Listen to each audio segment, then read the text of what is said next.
Howdy. Tonight we're going to read the Book of Omni, which contains more people than just Omni. Before we begin, I invite you to hit pause and say a prayer and ask for discernment so that you might get out of this what you're supposed to. And, if you feel inspired, if you feel something, you think something, you have a question, you should take notes. Hit pause and write down whatever it is you're thinking or wondering, because it's important. It's for your enlightenment.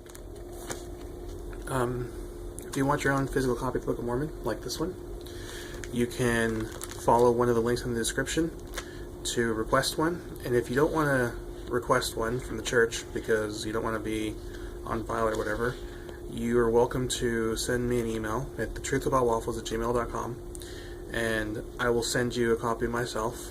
And on this blank page, I'll write my testimony. If you want to follow along online, there's another link in the description where you can do that. If I gave my email too fast, that's going to be in the description also. What else? That's kind of all of it, right? So, the Book of Omni. Behold, it came to pass that I, Omni, being commanded by my father, Jerem, that I should write somewhat upon these plates to preserve our genealogy. Wherefore, in my days, I would that ye should know that I fought much with the sword to preserve my people, the Nephites, from falling into the hands of their enemies, the Lamanites. But behold, I of myself am a wicked man, and I have not kept the statutes and the commandments of the Lord, as I ought to have done. And it came to pass that 276 years had passed away, and we had many seasons of peace, and we had many seasons of serious war, as opposed to silly war, right? And bloodshed, yea, and in fine, 282 years had passed away, and I had kept these plates according to the commandments of my fathers. And I conferred them upon my son, Amaron. I'm assuming that's how it's pronounced. And I make an end. Actually, quick caveat. There's a few names in this chapter that I'm not sure if I'm pronouncing them right, so if I'm not, too bad. And now I, Amaron, write the things whatsoever I write, which are few in the book of my father. Behold, it came to pass that 320 years had passed away, and the more wicked part of the Nephites were destroyed. For the Lord would not suffer, after he had led them out of the land of Jerusalem, and kept them and preserved them from falling into the hands of their enemies. Yea, he would not suffer that the words should not be verified, which he spake unto our fathers, saying that inasmuch as ye will not keep my commandments, ye shall not prosper in the land. Wherefore the Lord did visit them in great judgment. Nevertheless, he did spare the righteous, that they should not perish, but did deliver them out of the hands of their enemies. And it came to pass that I did deliver the plates unto my brother, and this is one of the ones. I think it's Chemish. Now I, Chemish, write what few things I write, in the same book with my brother. For behold, I saw the last which he wrote, that he wrote it with his own hand, and he wrote it in the day that he delivered them unto me. And after this manner we keep the records, for it is according to the commandments of our fathers, and I make an end. Behold, I, Abinadam, am the son of Chemish. Behold, it came to pass that I saw much war and contention between my people, the Nephites, and the Lamanites. And I, with my own sword, have taken the lives of many Lamanites in the defense of my brethren. And behold, the record of this people is engraven upon plates, which is had by the kings according to the generations. And I know of no revelation save that which has been written, neither prophecy. Wherefore, that which is sufficient is written, and I make an end. Behold, I am Amaleki, the son of Abinadam. Behold, I will speak unto you somewhat concerning Mosiah, who was made king over the land of Zarahemla. For behold, he being warned of the Lord that he should flee out of the land of Nephi, and as many as would hearken unto the voice of the Lord should also depart out of the land with him into the wilderness. And it came to pass that he did let me start that one over.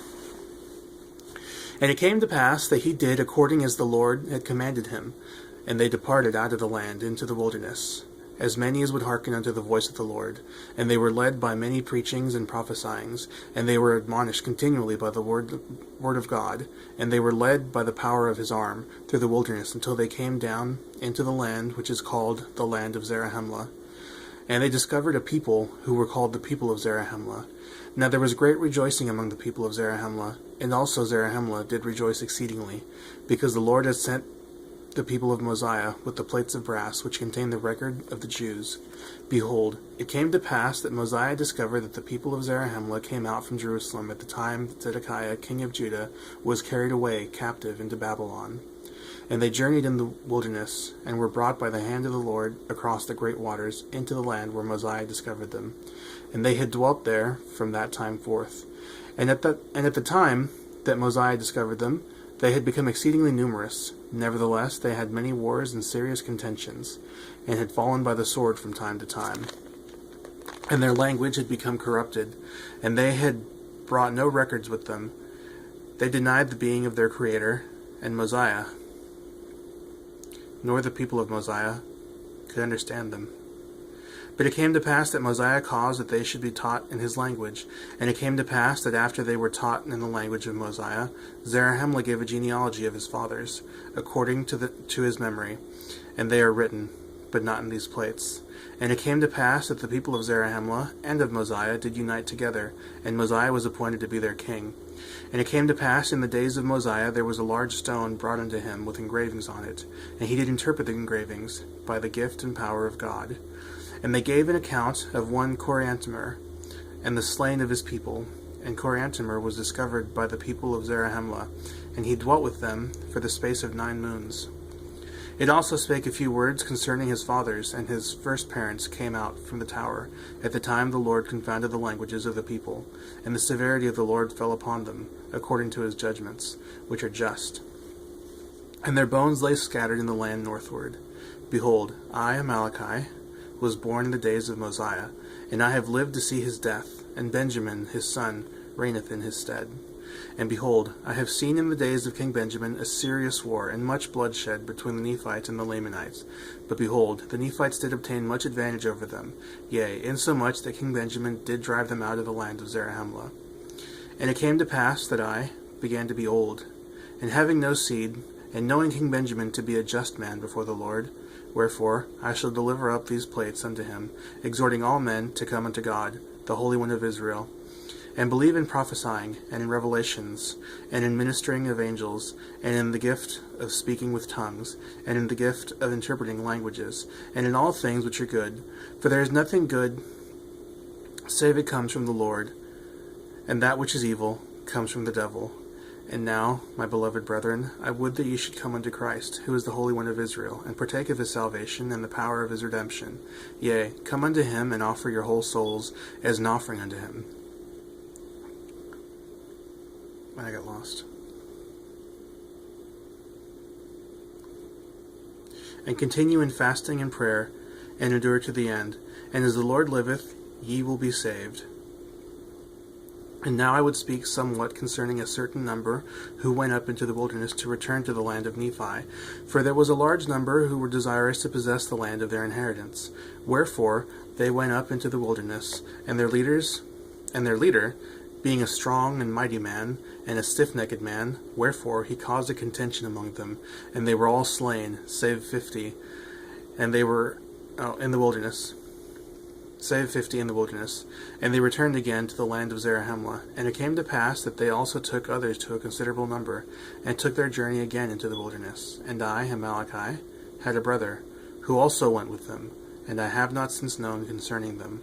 And I am about to lie down in my grave, and these plates are full, and I make an end of my speaking.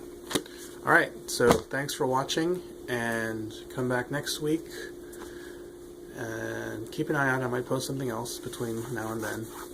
Probably not, but you never know. I'm feeling kind of creative lately. So, alright. Later.